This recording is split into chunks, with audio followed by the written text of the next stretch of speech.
All right, let's get started. Let me welcome you to the second part of Introduction to Astronomy, or Introduction to Astrophysics, so you sound really fancy.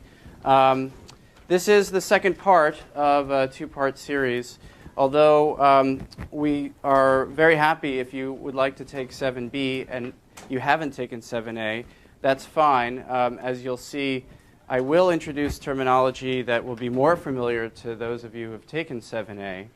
But what I'm going to try to do throughout this course is keep it as self-contained as possible.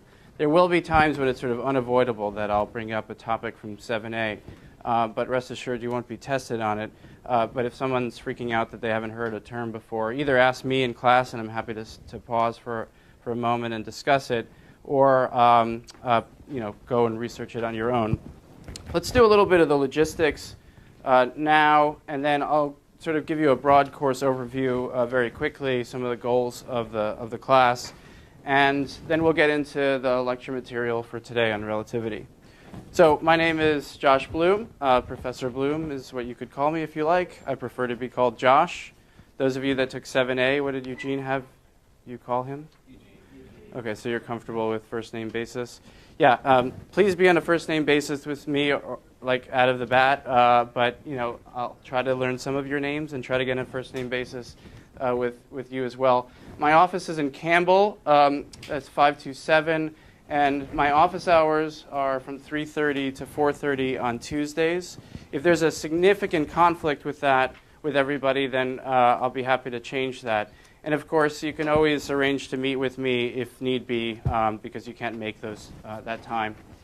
This class, as you know, Tuesdays and Thursdays, 11 to 12:30 in this room. And in the past, we've had to change rooms around because we've either had a room that was too small or too big or too light or whatever. This sort of feels like a little bit of a Goldilocks room. It's intimate enough that I can see all of you. If you fall asleep, I'll be able to throw chalk at you and probably hit you. So I suspect we're going to wind up staying in this classroom. But obviously, stay tuned if for some reason we need to change it. There are two discussion sections which are an important complement and supplement to what we do in lecture here. And you're expected to attend your section. It's always going to be in Evans 264.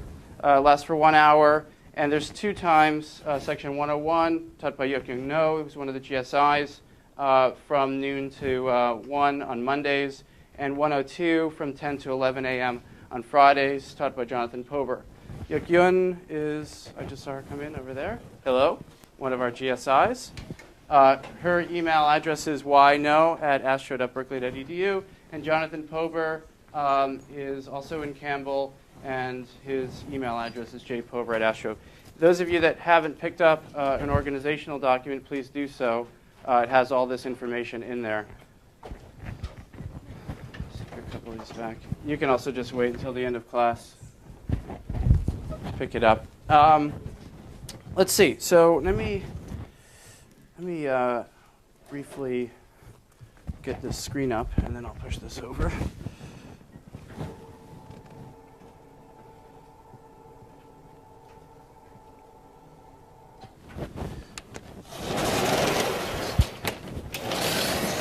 Just to get things along so I wouldn't have to write it while we're talking about it. Problem sets is obviously an important component of the class. There'll be 11 of those in total. It'll be due at 11 a.m. each Wednesday. So that's why I have my office hours on Tuesday, and each of the GSI, one of them has it on Monday, the other has it on Tuesday. So hopefully you'll be able to talk a lot with us as the problem set is coming due. The other thing, which is quite a nice get-together that astronomy students do in advance usually of problem sets, is something called TALC. It's the Astronomy Learning Center. It takes place in Evans 264, just like where your sections are, and that lasts from 5 to 7. Here, you have an opportunity to sit with your peers and discuss some of the problems you might be having on an individual question and help each other out. The GSIs will be there to help facilitate, but they're certainly not there to help you sort of answer a specific problem you might have. They'll help you help yourself.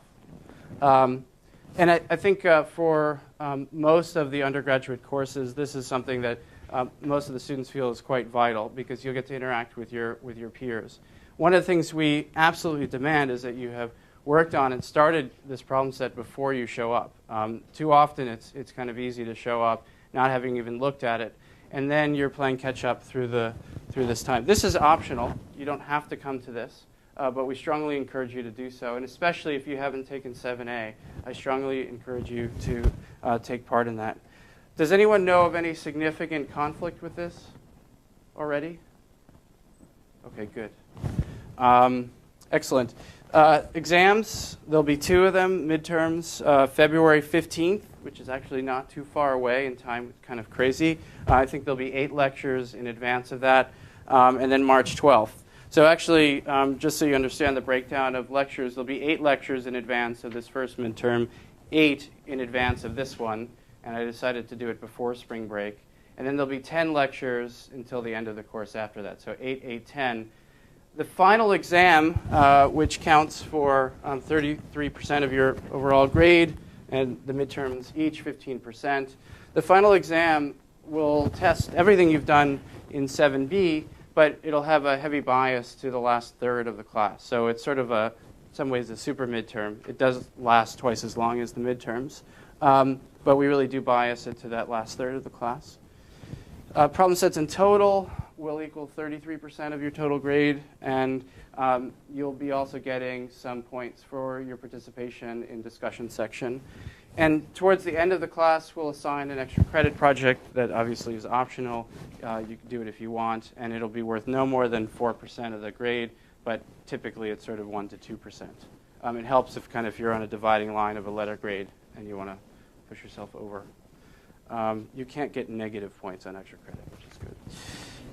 Let's see, what else? Oh, right. So the website for this class is BSpace. I think Eugene just had a standalone website from his homepage.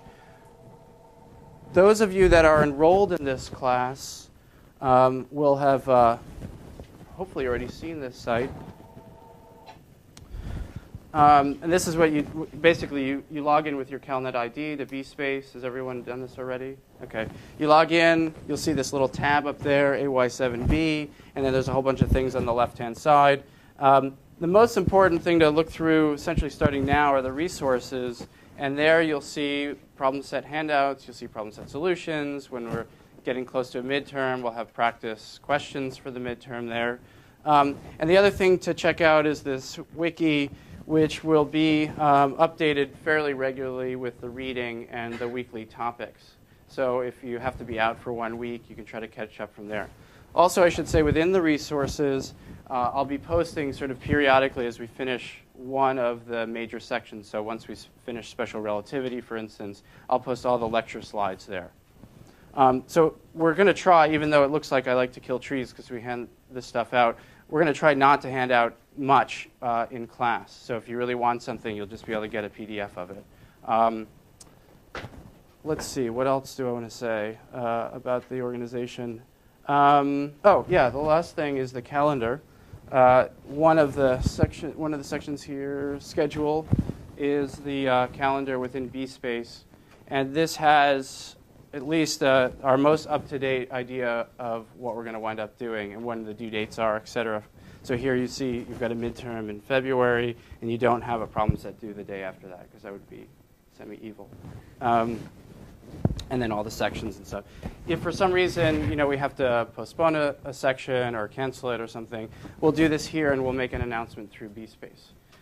You should have already, those that were enrolled as of sort of midweek last week, should have already seen an email from me that was generated through BSpace. When we have announcements from myself or the GSIs, you'll see the archive of those announcements, but I'll also push them out to all the participants, so you'll actually be able to get it via email. Okay, so I think I've hit all the logistics, and then I'll start talking about what this course is about. Does anyone have any questions? Wow. If it's okay with you, I asked not to tape this lecture only because it's getting taped via this machine here. And I think it gets uploaded automatically to the webcast website at Berkeley and also in iTunes. So like when your family says, what did you do on Tuesday and Thursday from 11 to 12? You can point them to the iTunes site and say, I listened to this guy. This is obviously not supposed to be a substitute for you not coming here, because this is hopefully going to be a fairly interactive class, and you should be here to ask the questions you want to ask. So don't use this as a great occasion not to have to show up to class. But obviously use it as you would maybe to study for an exam or to go over some material for a problem set. Okay, so what is this class about? Well, as I said, it's really the complement to what 7a was.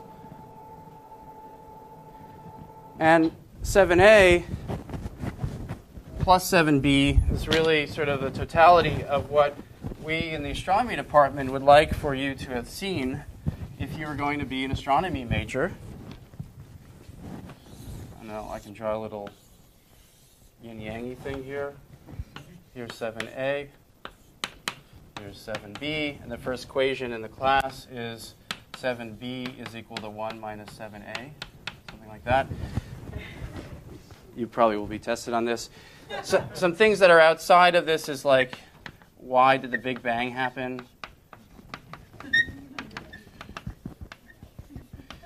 We might say something about that, like in the last lecture, maybe on the last half of the last sentence or something. But this is something you might be interested in and you might want to take a philosophy class about. I don't know, iPhones, Bollywood, all that stuff is on the outskirts of this. This is the core of astronomy, and there are definitely some holes in this. One of the things that we're really not going to touch on in great detail is the solar system, and particularly the inventory of the solar system. I mean, it's fun to talk about, like, why is Pluto a planet or not, blah, blah, blah. But that's largely covered in other undergraduate lectures, and it's something that we don't feel we have a tremendous amount of time to go over. Unfortunately, we only have something of order 28 lectures in total, plus minus the 2 midterms, so even less. And we're trying to cover everything in this class, from the sort of very macroscopic to very microscopic, or the other way around. We're going to do in this class, start off with special relativity, get into general relativity. Obviously, we can't do any of this stuff in great detail. All of this general relativity and special relativity stuff is really to lay the groundwork for us to be able to understand in a very deep and fundamental way cosmology. We could very easily not talk about GR or special relativity and get away with teaching you probably what you need to know in astronomy. But one of the things that I think is an important part of this series, 7a and 7b, is for you to get a foundation that you can then build upon. And it's a physical foundation. We're going to have to introduce terminology, right? I can't just introduce concepts and derive fundamental equations for you. We're going to have to introduce things like concepts of redshift, concepts of galaxies, concepts of the expansion of the universe, concepts of that pertain to the early part of the universe. These are things that you'll have to hear. And I think this is, while you can forget a lot of it after the final, basically, it's actually quite useful, because one of the ways in which you should be ramping up into a physical science career is, first of all, hearing this terminology, hearing it often, trying to get a fundamental understanding of where this all comes from. But then when you go to talks, and I do hope that you'll actually attend some of the colloquia that occur in the astronomy department at 4 p.m. on Thursdays. I'll make sort of brief announcements on Thursday morning advertising what the colloquium is about that day. These are meant for undergraduates and graduate students, at least the first half of those colloquia, to really get you up to speed on a topic that's of great importance to astronomers worldwide. So giving you this foundation here, I think, allows you to understand what you'll see in these colloquia, allows you then build when you see these concepts in more depth when you take the upper division courses. And then for those that are going on to graduate school, obviously this is critical that you've seen this sort of broad brush overview. We obviously won't be able to do everything in great detail, but I hope to sort of capture some of the fundamental questions that we have and some of the fundamental questions about the development of how we got to where we are now, so that you see that this isn't just something that I'm promulgating and saying, E equals mc squared, we'll actually see a little bit where that all comes from. You'll see some of this in your physics classes. But one of the things that astronomers sort of pride themselves on is being able to understand these concepts like this, being able to derive sort of basic order of magnitude answers for what's the total size of, say, the galaxy, or how many stars are there in the galaxy, things that, a physicist might sort of start off with a pencil and paper. You're going to have at your fingertips a great number of concepts that you'll be able to start from there and then move on. Is everyone familiar with the concept of order of magnitude? Probably you did this 12 times a day with Eugene. So who's not familiar with order of magnitude? Who hasn't heard that term before? Wow. Okay. All right. So in order of magnitude that if you're trying to come up with a rough number that pi is equal to 1, right? And you know that if you're trying to come up with an order of magnitude answer, pi squared is equal to 10. Everyone's okay with that? Okay. We'll be seeing this throughout lectures, throughout your problem sets, and then also throughout your exams. What were some concepts from 7a that people thought were fairly vital?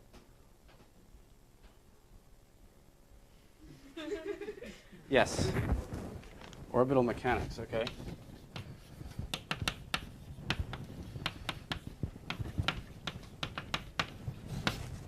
Kepler's laws, yeah. Optical depth, good one.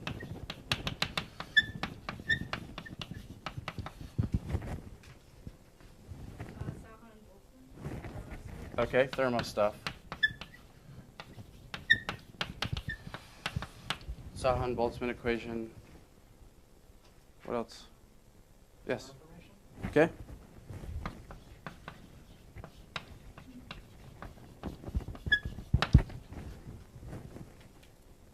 Yes. Okay.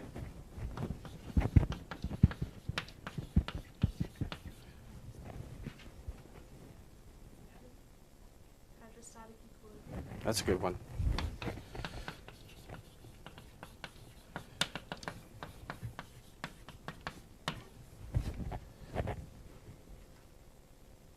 You did main sequence of stars, right? Sort of life cycle of stars.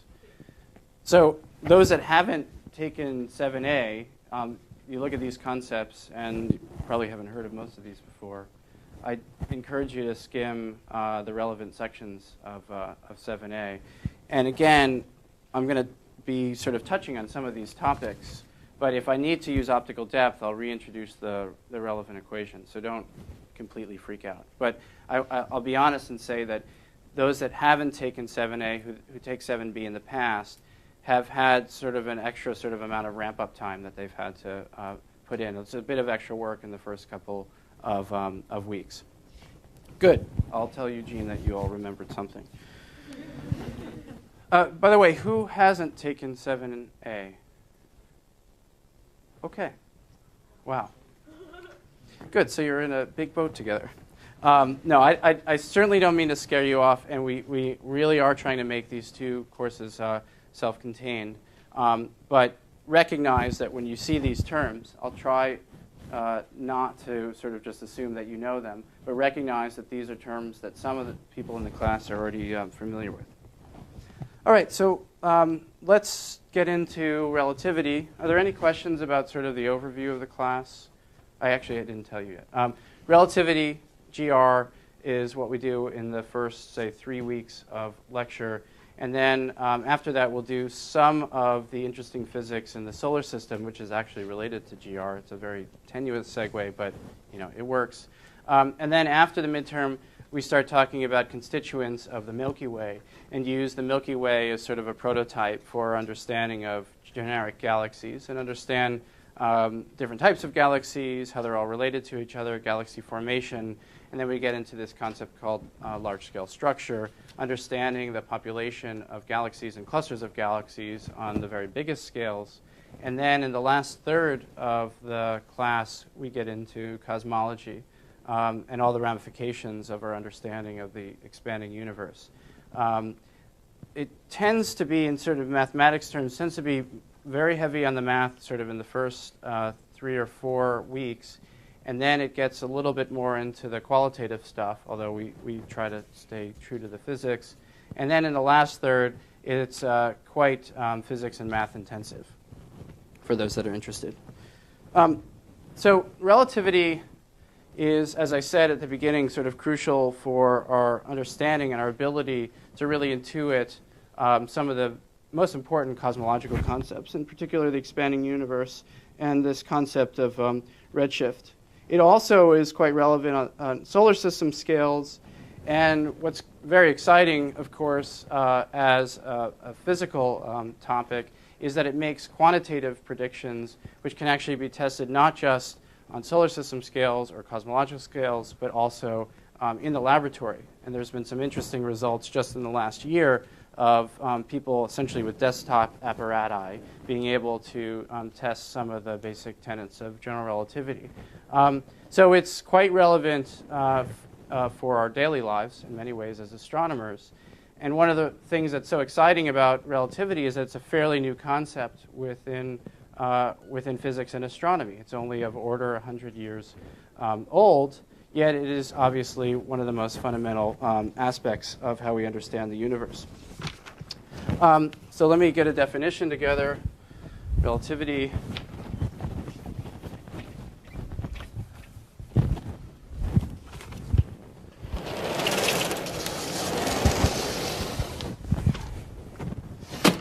Let's see, I have to think about how I'm going to push. I'll do this here.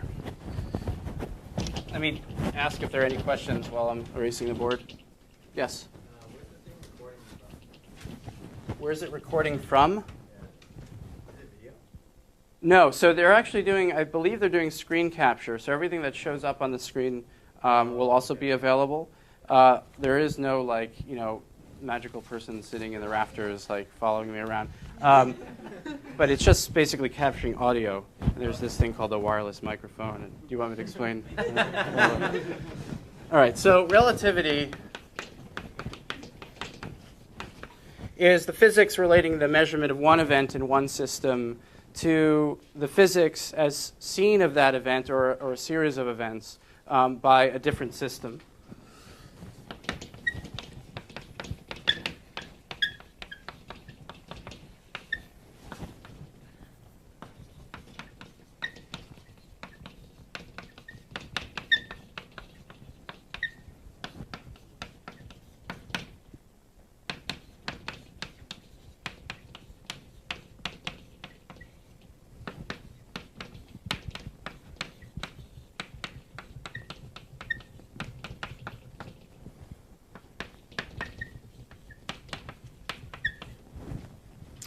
There are two parts to relativity, as I'm sure you know. There's special relativity and there is general relativity.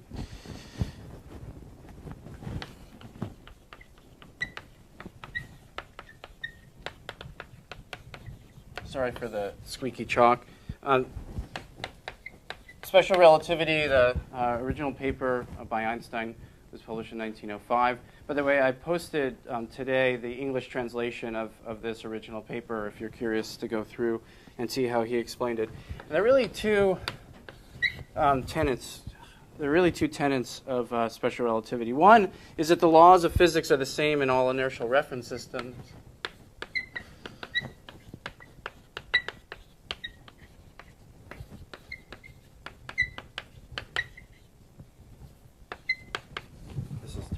Sorry.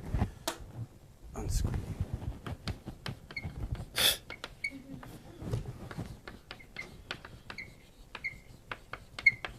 I have backup chalk. I'll try that now. And the other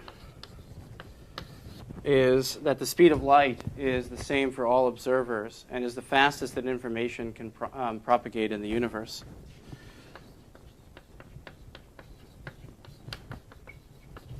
Just to be lawyerly about it, the speed of light in vacuum.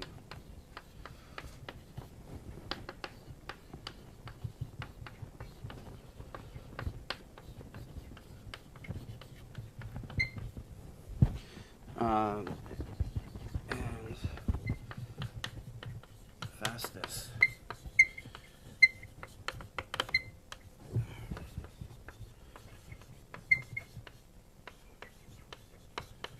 Okay.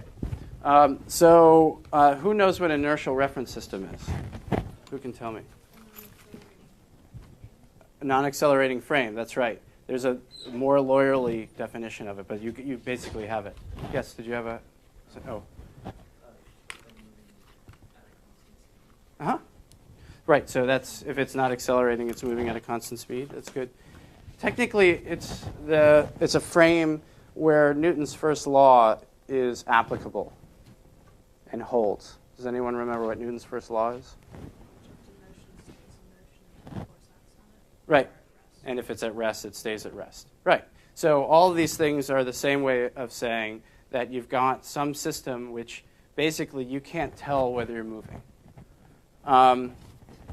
This is an important concept.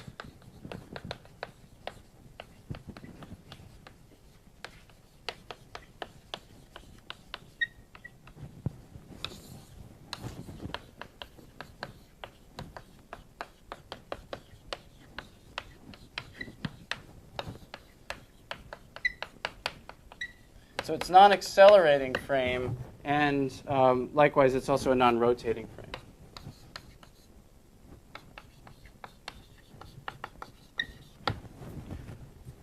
It turns out it's actually very hard to concoct a perfect inertial reference system. One that is pretty good is, say, this classroom, right? We could be hurling to our death over the Grand Canyon, and, well, we'd feel that we're floating, right? But if we're accelerating upwards, say, in an elevator, this entire room, we really can't tell that we're moving unless you look outside this window here, right? Now, there is gravity here, so we are actually accelerating. So this is not a typical, what you typically think of as an inertial reference system, but it's one that's easy to concoct on Earth. Now, the reason why it's not a perfect inertial reference system is because the Earth is rotating, right? So if I throw a ball in the southern direction and somebody in the back throws a ball in the southern direction, the amount of deflection of each of those paths is going to be slightly different because of the Coriolis effect. And also, if I'm doing a physics experiment at the bottom of this floor and I do the same experiment here, the gravitational potential of the Earth is actually slightly different. So you could actually notice that there's a change, there's a gradient across here. But we're living in a regime that is in a regime called weak gravity. And so it's actually a fairly good approximation to think about this room as being an inertial reference system. I think it's easier to think about, for instance, flying in an airplane. Well, of course, you also are feeling the forces of gravity that's keeping you in the seat. You know, you're pouring coffee and you're moving 600 miles an hour or something, and it's not, you know, going in your face. Right? You can conduct physics experiments in an airplane. You can conduct physics experiments in the same airplane after it's landed. And for all intents and purposes, these little gravity effects and these little Coriolis effects aside, you're basically going to come up with the same answer. One of the sort of keys, I think, in understanding the origin of relativity, you know, it's talked about as this great revolution. Einstein was this brilliant guy. You know, he was. That's okay. We're not going to take that away from him. But it comes on the heels of hundreds of years of observations that really this insight of the speed of light in vacuum being the same for all observers, this and this other tenet of special relativity are things that people had already started thinking about when Einstein put it all together in a very simple and elegant form. And so I think it's useful actually to go through just some of the brief history of the development of this idea, and in particular because a lot of what we know at basic physics level is something that astronomers have actually been at the forefront of from the very beginning. Let me show you a picture of Einstein.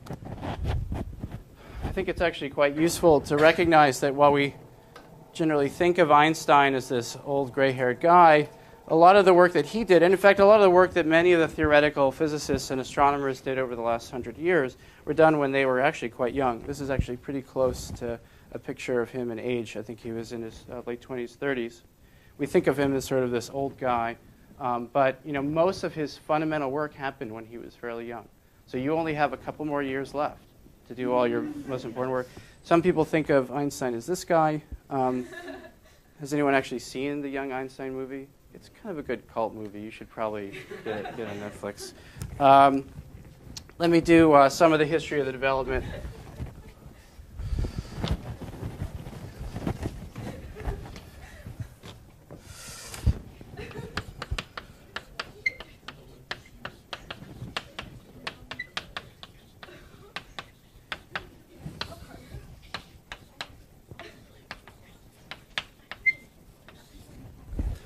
So the first important concept, which is related to this this first idea, this first precept of relativity, is one that comes from Galileo, something called Galileo's ship,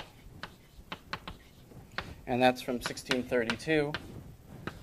The idea of this inertial reference system is one that Galileo was talking about. The idea that you could be in the hull of a ship moving at sort of on a very sort of placid lake or something, and not notice unless you had windows that you were actually moving. So this idea of this inertial reference system with sort of smooth sailing and no windows had been around for quite a long time. Another one, which is related to the second tenet, the speed of light, comes from Ole Romer, who was a Danish astronomer, 1676. And he realized that the speed of light was finite. Until that time, there's no observational evidence that the speed of light was actually finite or infinite. In fact, the Greeks and many others after the Greeks believed that it had to be infinite, because it was a very difficult measurement to make. Does anyone know how Romer came up with this? No, there's a mirror thing that comes later, but it was actually an astronomy application. Yes? Yeah, it was actually the moons of Jupiter. Yeah, so if you look at the moons of Jupiter, the Galilean moons of Jupiter, you can time when their transits are, when they move in front of Jupiter or when they move behind Jupiter. And from that, you wind up getting the period, the orbital period. Turns out Romer was trying to figure out a clever way of making clocks. And so a really nice way to make clocks is just use sort of the motion of the heavens and get something which you believe to be regular. So you're making measurements, say, of Io, and you're trying to see how often it moves in front and behind Jupiter. This is sort of a order 2-day orbit. But what he noticed is that over time, the times when the transits were happening were actually changing, so that it looked as if the period was actually changing. And what he realized is that what's actually happening is that Jupiter and the Earth are actually coming closer together, or in his case, they were actually moving farther apart at the time, because of our own respective orbits. And so the total time it took for the light to propagate and essentially tell us that the transit had begun, right? So that Io had started moving in front of Jupiter, was longer or shorter depending upon how far away we were from Jupiter. So he realized that was a very good indication that there was a finite speed to light. And knowing some of the distances, like the astronomical unit from the Earth to the Sun, and having Kepler's laws at hand, and knowing the orbit of Jupiter, you could actually come up with a reasonable approximation for the speed of light. And he got it right to within a factor of 2. So in 1676, we knew the speed of light to within a factor of 2, which is fairly remarkable, I think. Another one, also related to the speed of light, is Bradley's aberration of light.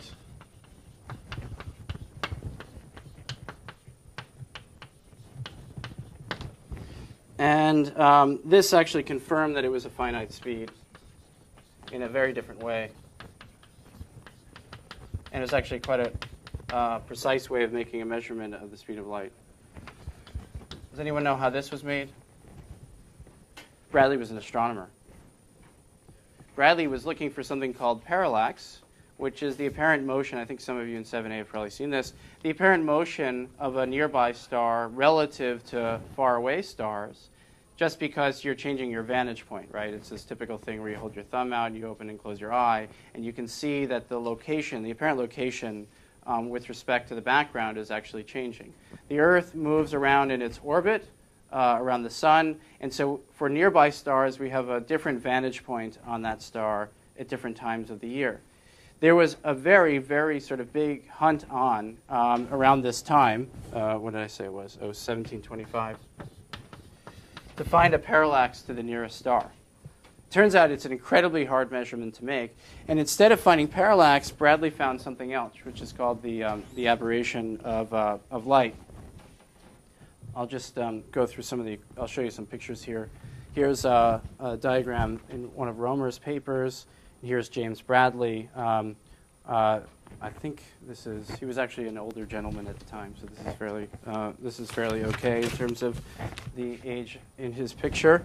Let me do the Bradley one first, just to explain what it means, the aberration of light. Effectively, with aberration of light, we see what looks like an apparent parallax. It actually looks like, depending upon different times of the year, and in fact, different times of the day when we look at a star, different stars appear to move relative to where they should be in an absolute sense. So if I know that a star, based on the Earth's motion, is going to be directly overhead, say, at midnight, it turns out it's not exactly at midnight, and that's because of essentially vector addition.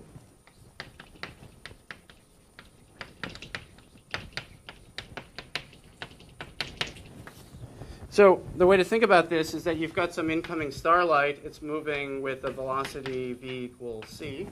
C is what we usually symbolize for the speed of light. And the Earth is actually moving,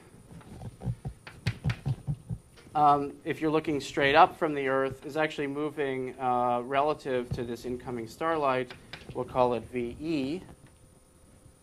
So think about it this way. I've got a little telescope here, and the light is coming in, right?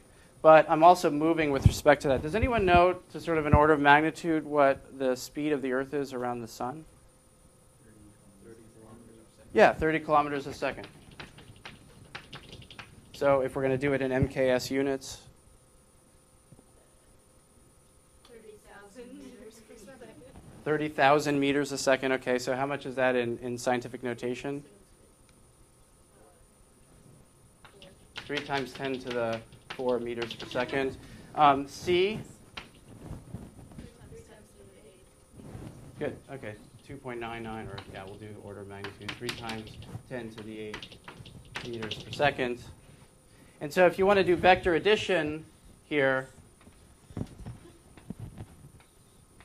you wind up seeing that if you're actually looking at this star, it appears to actually be in a slightly different place than coming directly perpendicular because of this little angle here. So this angle is going to be of order VE divided by C. So this is easy because the 3's wind up canceling. And I get something like 10 to the minus 4. What are the units of this? Radians. So it's usually thought of as a dimensionless quantity. How many radians are there in a circle? Right, so 2 pi radians is equal to 360 degrees. So we can use this to figure out what we're looking at. You can put in the numbers. So it's 180 degrees per pi radians, and 3,600 arc seconds, which is, well, 1/3,600th of a degree. And we can multiply it by this, and we get something like 21 arc seconds. This is a huge number, actually. For astronomers, that's like a really big field. Hubble Space Telescope has the ability to resolve something in many stars within that little area on the sky. And just for reference, the nearest star has a parallax that's comparable in number to something less than an arc second. It's about 0.3 arc seconds. So this is a huge effect relative to the things that Bradley was looking for. Okay, let me do the time delay.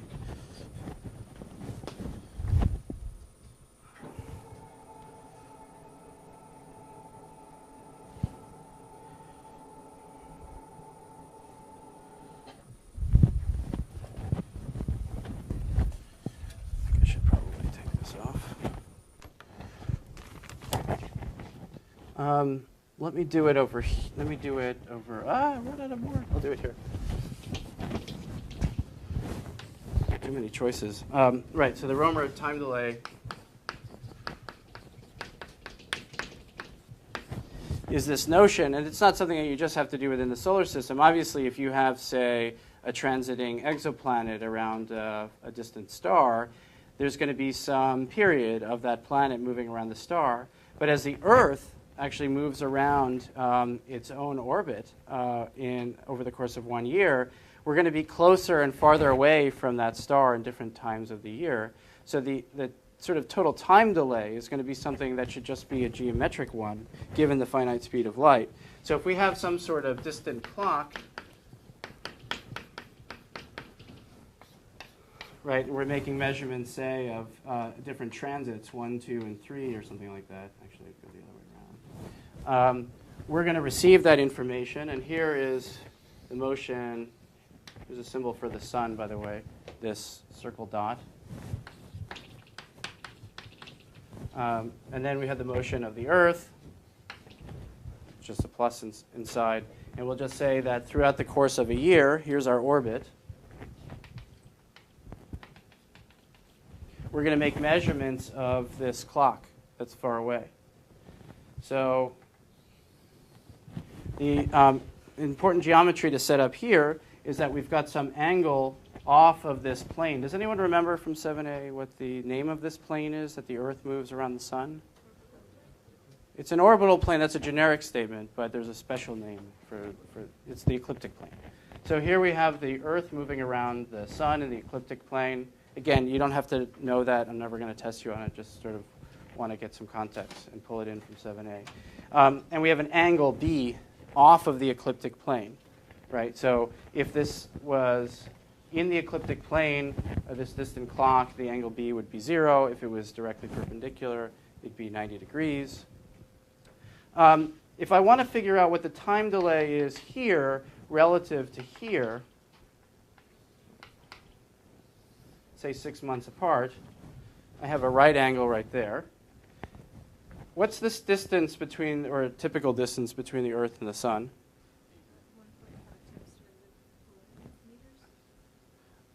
Yes, you're both right. AU, an astronomical unit. AU is 1.49 times 10 to the 11 meters. That's a typical distance. Of course, there's an elliptical orbit, which I'm ignoring because we're doing order of magnitude stuff here. So this distance here is 2 AU. What do I call this here? Yeah, just leave it. And then this extra little distance, right? If Earth was up here, then the arrival time of a given pulse or a given transit, say transit 3, would happen at exactly the same time. But I have this little extra distance that the light has to actually propagate for it to get to me. So we've got a right angle here. We've got an angle here. We want to know what this number is right here. Cosine B is just going to be equal to d extra divided by 2 astronomical units. So we can solve for what d extra is. And this is going to be related to the extra time it takes between the arrival time here and the arrival time here from this distant pulse. So is it okay if I remove this part over here? Okay.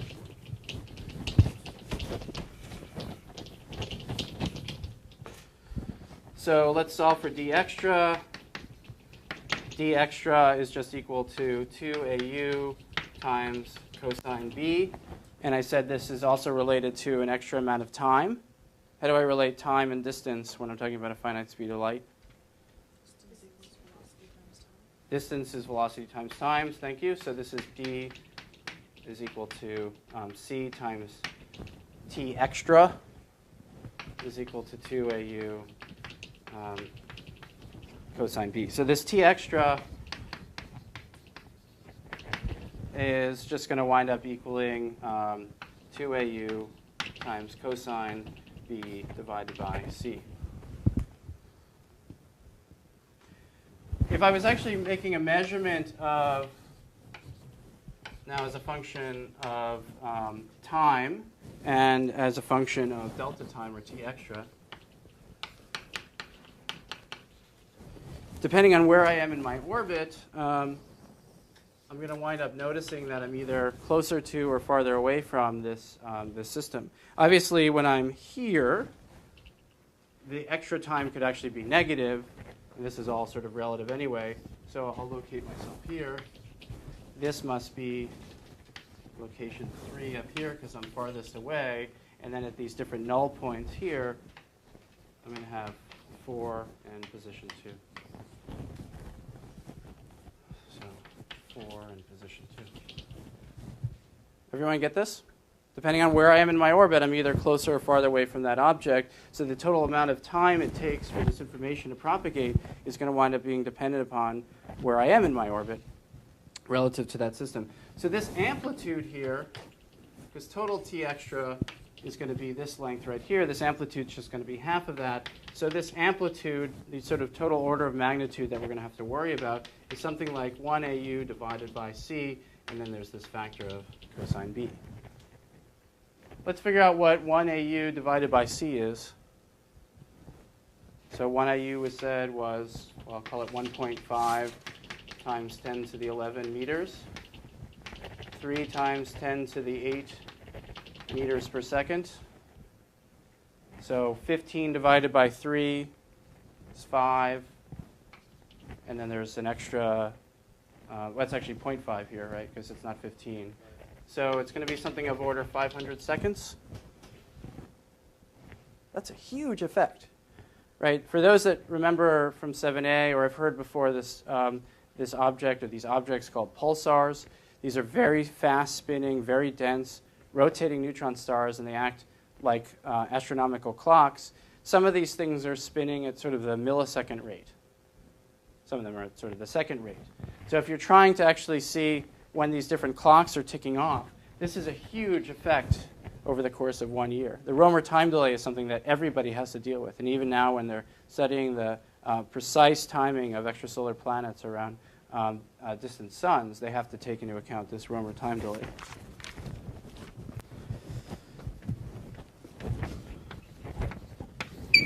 Another very critical development was Maxwell's equations.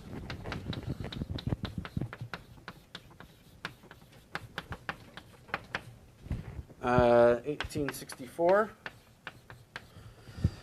And as you know, this is the set of equations that unify electricity and magnetism.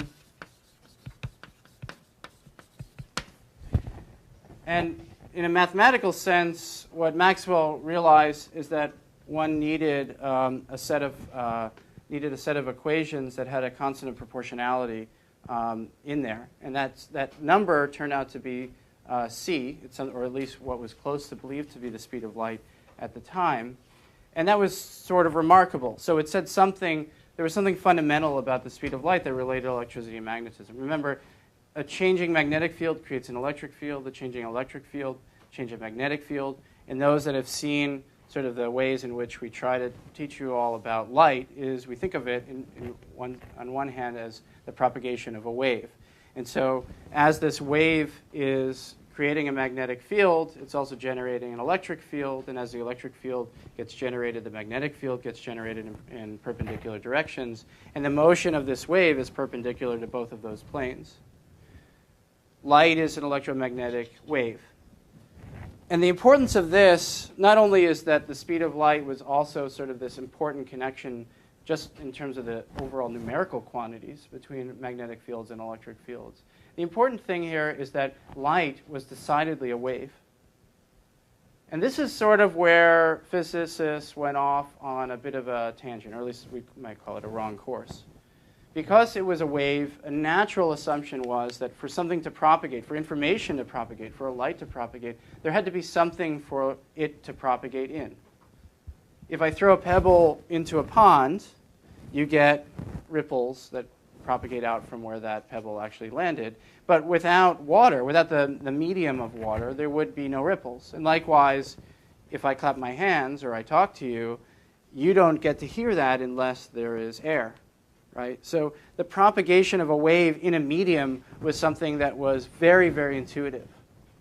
And so the idea was that for light to exist and for light to actually move in vacuum, even in something that we thought of as vacuum, had to be something. This was this thing called the luminiferous ether. I never can say that right. And so the idea was that light was propagating in this thing that we couldn't actually measure, right? It was just this sort of magical stuff that light needed to propagate in. And this ether was essentially assumed, starting in Maxwell's time, to exist. The last sort of important measurement or set of measurements that were made were ones that were trying to actually find this ether. And this is the so-called Michelson-Morley experiment.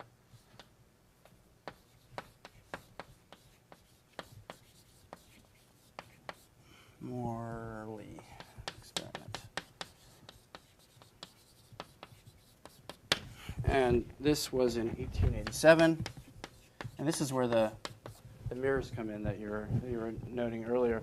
The idea here was that if light was going to propagate in this wave,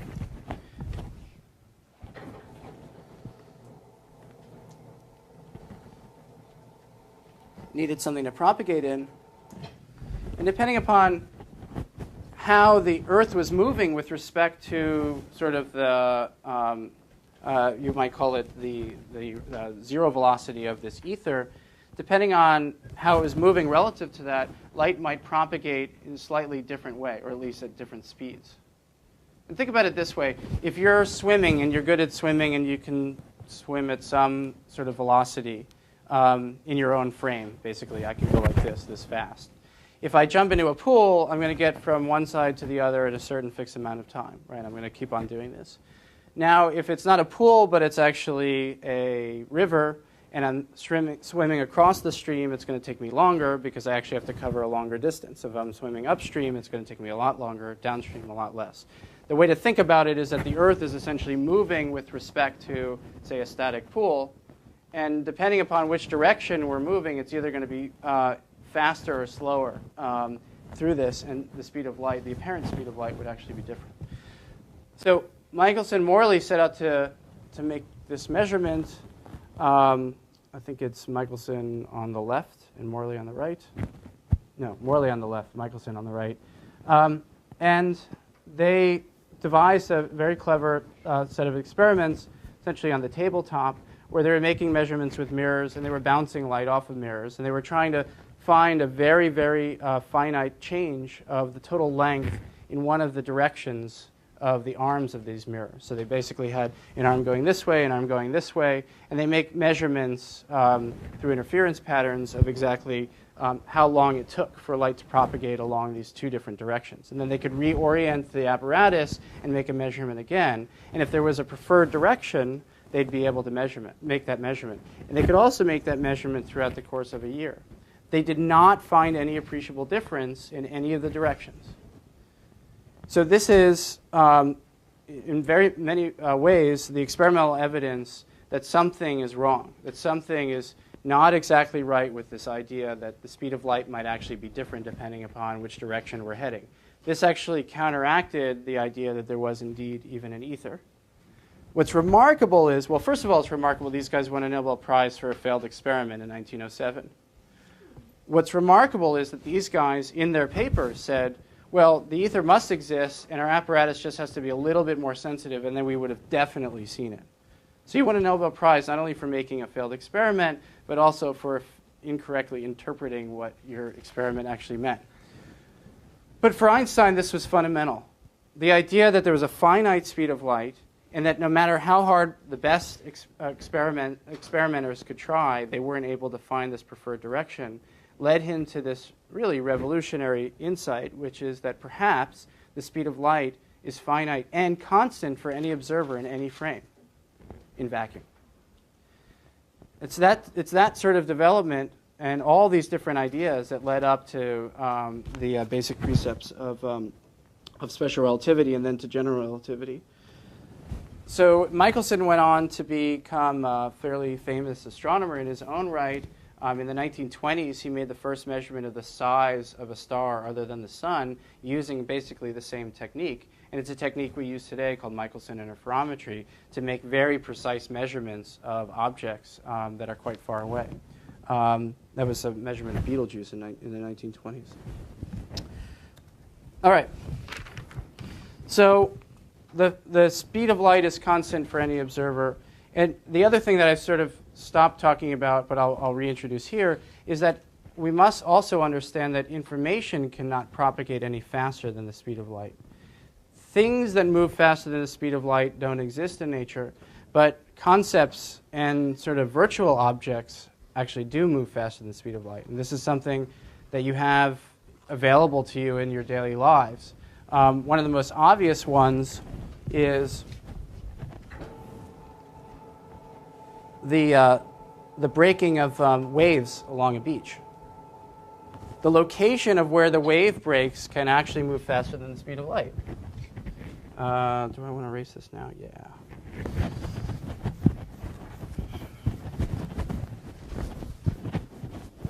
So this idea of superluminal motion is actually possible.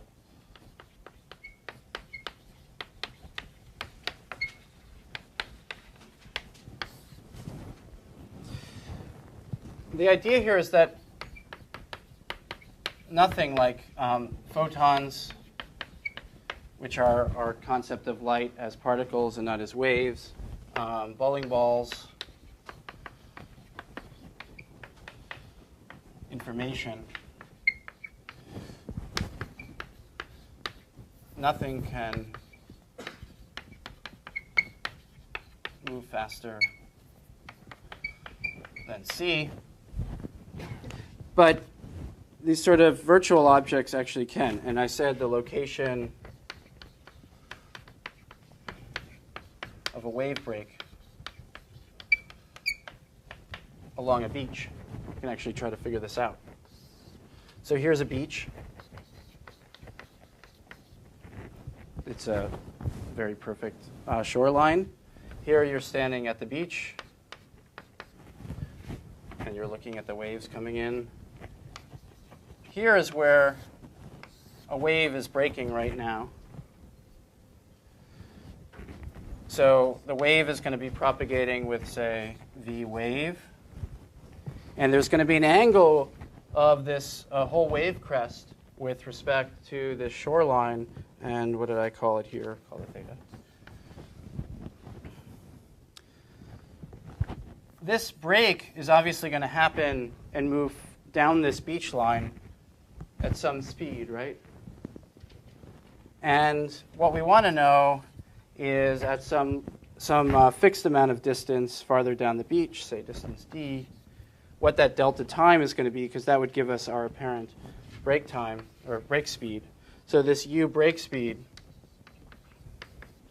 is just going to equal to the delta time it takes for the wave to move from here to here. Everyone's been to the beach, so I don't have to explain to you what it means to look at a wave. Okay. I don't know. Oh, sorry. This is d divided by delta t, right? So what is delta t going to wind up being? It's going to more or less be related to the wave speed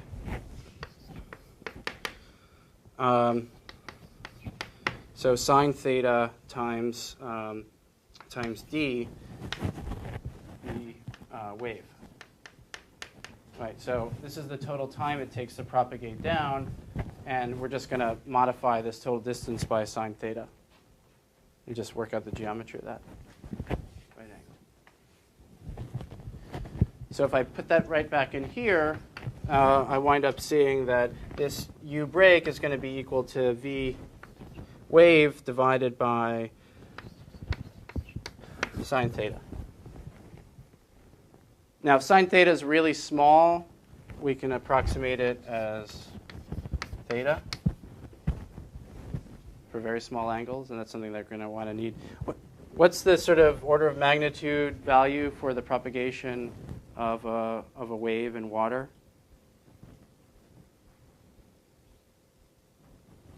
1 meter. Yeah, sure. Let's call it 3 meters a second, just to make our life easier.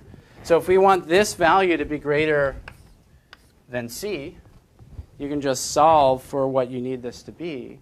And basically, if theta is less than of order 10 to the minus 8 radians, which is much less than 1 arc second, so effectively coming in perpendicular, then you would watch this wave break move faster than the speed of light. Now, if I put something on here, on this wave break, even though the break itself is moving faster than the speed of light, that object could never move faster than the speed of light. And there's no information that I can transfer faster than the speed of light. So this is actually just some virtual thing that's happening. And you can see the same thing on your tabletop by closing your scissors, and at the very last moment, as the two pieces come together, that very last sort of progression of the location of where the two scissors ends meet is actually moving faster than the speed of light. You can blow your mind that way. So this is sort of an optical illusion. Yeah? Can shadows travel faster than the speed of light? If you can construct a shadow that no one could glean any information off of, then the answer would be yes. And in some case, I think the answer has to be yes, because if I have like a flagpole and I'm living on an infinitely flat Earth, and then the sun comes up, at some moment later on in time, there's some angle to the shadow, right? But the location of where the tip of that pole is, as a function of time, right as the sun is coming over the horizon, has to go from infinity to something finite very, very quickly, right? So, yes, the tip of a shadow could move, but you are not going to be able to construct an argument for how you could actually convey information with that motion. Yes? What counts as information? So it's something that, I mean, I come up with an ad hoc definition. I think it's a quantum of knowledge that I went to a liberal arts school, so I'm pretty good at BSing these things. A quantum of knowledge that is knowable at a finite amount of time, and is actually something that isn't known before to something that is known afterwards. So the idea that, I'm dropping this on the floor is not something that you knew about before I did it, right? I didn't even know I was going to do that until a minute ago. It's a bit of information in a computer science kind of way. It's a bit of information. It's a 0 or a 1. So I can't tell you what the value of a stock price is, and have you know that faster than somebody who's actually closer to that information. That knowledge has to propagate out no faster than the speed of light. So, I mean, think about it this way. If I'm in a satellite and I'm looking down at Tokyo and the New York Stock Exchange, and I'm actually equidistant from the two of them, I could have the price of Apple go up in one and the price of Apple go down in the other. And all of a sudden, I instantly know that there's two different values of these two different prices here, trying to go across the whole spectrum of endeavors here. I instantly know that there's two different prices, right? But I'm the only one that knows that. Someone in Tokyo, I can't convey the information, hey, in Tokyo, you should know that in the New York Stock Exchange, this value is different. So I can be equidistant and sort of be this omnipresent observer standing far away and watching things happen in two different sides of the Earth and get that information instantaneously. But there's no way for me to propagate that information back, right? Now, there's weird things at the quantum level where you can actually have two electrons which are entangle their wave functions together, and then you move them farther and farther apart, and then you destroy one of the electrons or flip its spin or something, and the other one instantly flips faster than the speed of light. This is spooky action at a distance, and we don't really understand it. Whether that's actually conveying information which isn't knowable at something, or is knowable at something faster than the speed of light, is still sort of up for debate. But it may be sort of one of these weird things that quantum does that sort of gets around this basic idea. Okay? Ooh. Survived my first test. I'll drop chalk sort of once a class just for effect. It's sort of a cheap effect. Right. All right. So let's start building up some concepts that are going to help us understand and be able to do some physics with special relativity. And one of these concepts is this idea of this inertial reference system and setting up a tool for us to be able to make measurements within these different systems. So there's this concept of a team of observers.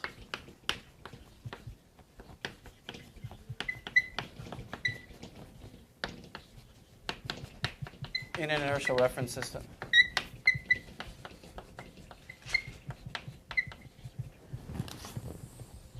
This seems fairly trivial, but it's actually an important one to flesh out.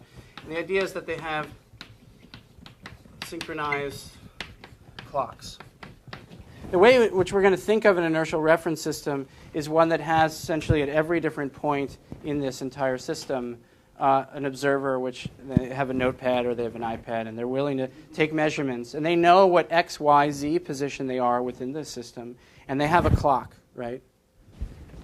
Synchronizing clocks is easy because I can just look at that and take out my phone and synchronize it to that clock there. But, of course, because of the finite travel time and speed of light, I know that when my clock reads exactly what I think that clock reads, that clock is at a different time because it's taken a while for that information to propagate. So if I have a clock A at position X, Y, and then I have a clock B at position X1, Y1, how would I actually synchronize these two clocks so that they actually say the same thing at the same time? Anyone have an idea? Yeah.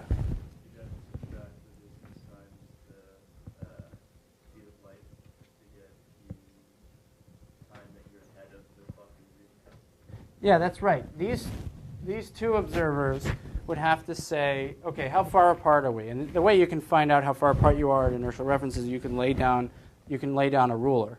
Okay, so you can figure out how far apart you are. Let's say that they're a meter apart from each other. And now I'm going to tell the person at clock B that when I send you a pulse, it will be noon exactly at where I am. So when you receive it, set it not for noon, but set it for a different time. So am I setting it ahead or behind in this scenario?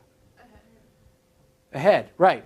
So I'm going to set it for some sort of T0 plus D divided by C, where D is a C here.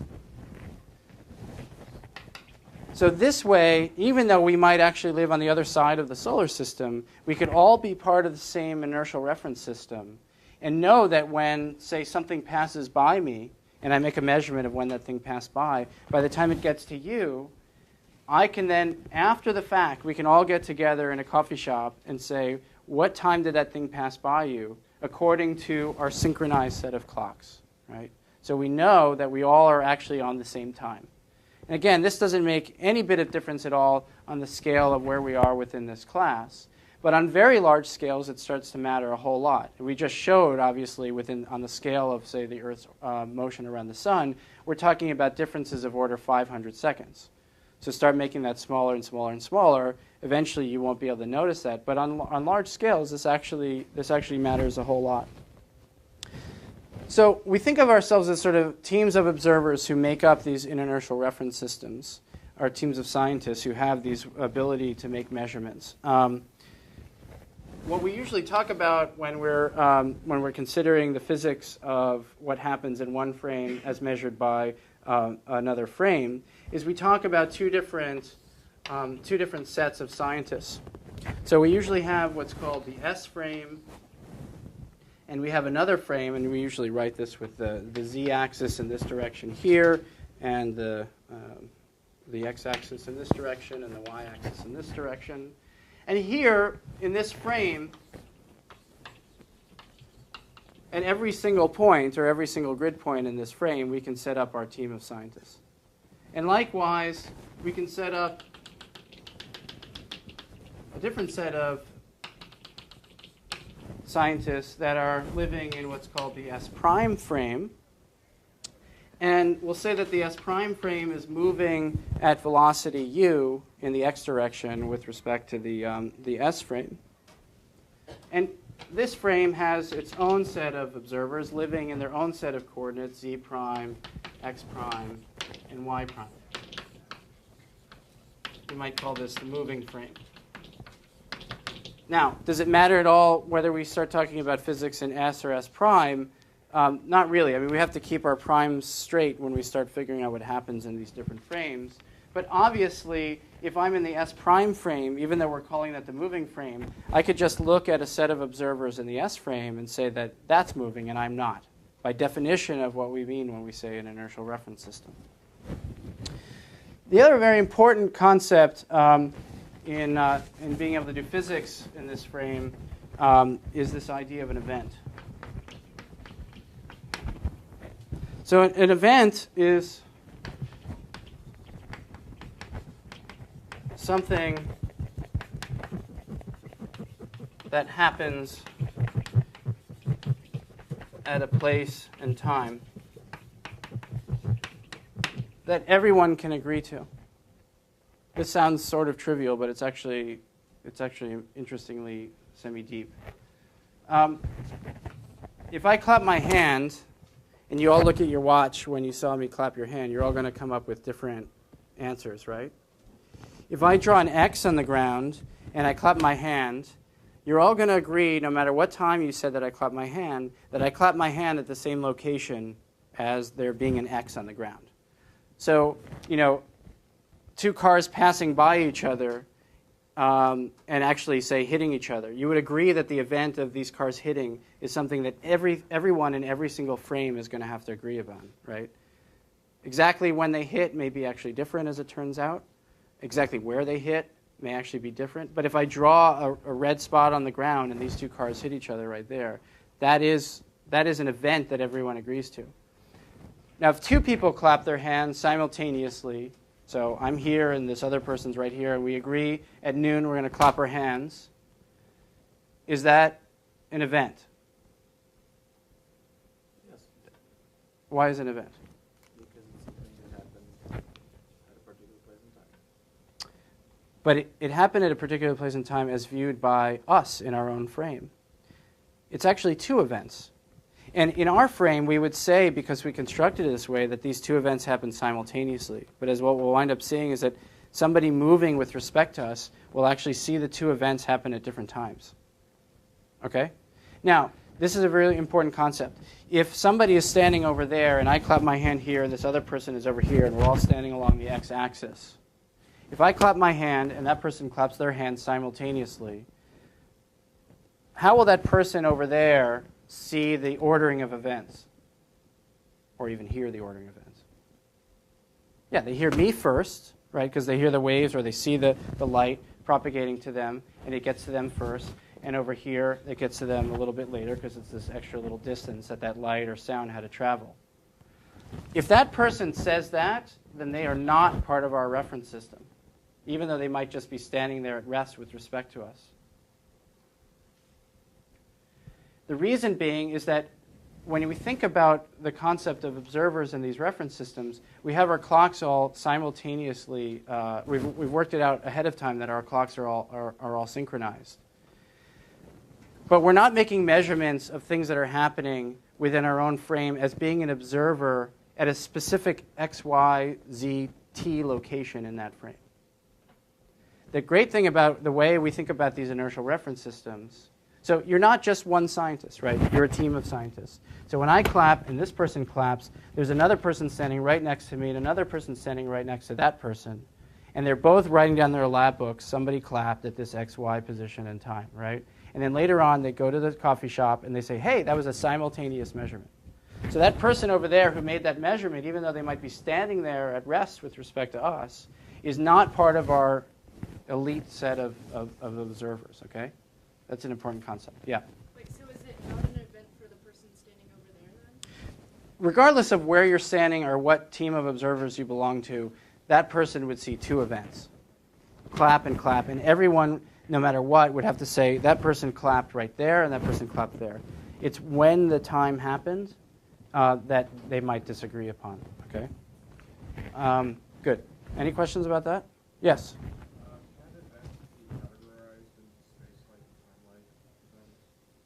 Yeah, we'll get into the distinction between those two, but there are different distances between events, right? And we think of a distance of an event, in spatial coordinates, right?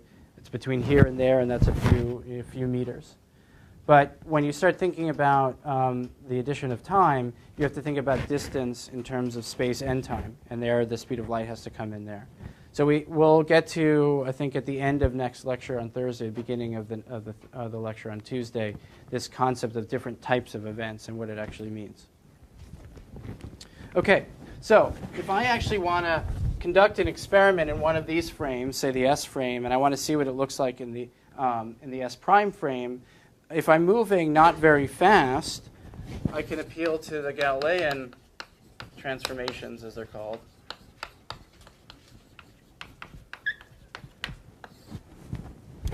And that's to say that the location of where something happens, if I'm now moving with u vector is equal to ux 0, 0 in the x, y, and z direction, the location of x is just going to equal to x minus ut. And this is where we've actually synchronized and said that t1 is equal to t is equal to 0. So basically these frames, the origin of these frames are actually touching right at t1 and t0. We can do this without loss of generality.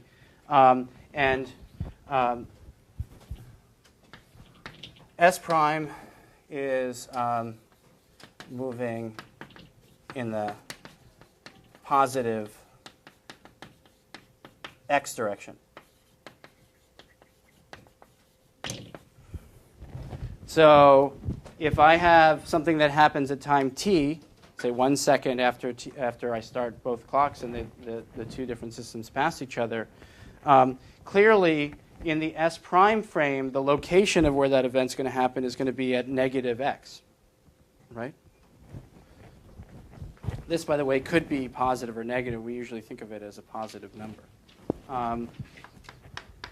What's the location of y prime? Y. Location of z prime? Z. T? T. T prime equals t, right? So this is where things get a little bit screwy. And by the way, of course, if we had a v prime, that's going to equal v minus u. And acceleration in the prime frame is going to equal this acceleration in the other frame. This is fine. What happens, though, if u is moving anywhere near the speed of light? Right, this is this classic problem of being in a spaceship and shooting out a laser pointer or something, and somebody who's standing at rest with respect to the whole solar system watches the spaceship go by. They're not going to see the normal velocity addition where the speed of light is propagating at speed c plus the speed of the spaceship, right? There's something wrong when this thing is actually anything, well, this is completely wrong. It's fine as an approximation when u is much less than c. It's actually quite valid. But when this thing has any appreciable value related to close to c, we're going to wind up having some very different numbers. So there's something really wrong about this. And the fundamental reason why this is wrong is that the propagation of information has to happen no faster than the speed of light. And the way in which that manifests itself in the different frames is that the clocks actually move at different rates as viewed by one frame. So as it turns out, and we'll derive this and show kind of a thought experiment starting on Thursday, the clocks actually appear to run slower in a moving frame. So I actually can be in the S prime frame and have something happen over the course of 1 second. If I'm standing in the so-called lab frame, the S frame, I see that event happen over a longer time, say 1.1 seconds. We'll show that that has to be true given the two basic tenets of special relativity. All right, so we'll end with that. We'll pick up on Thursday. There is no talc today. On tomorrow afternoon, probably Thursday morning, more likely, we'll post our first problem set, which will be due the following Wednesday. The first section is this Friday, and in that Friday section, you'll actually be looking back at the previous two lectures. In the Monday section, which comes after the weekend, you'll look also back at those previous two sections. So it's really the way we think about it is Friday first and then Monday, and those are related to that week's material. Okay, thanks everyone.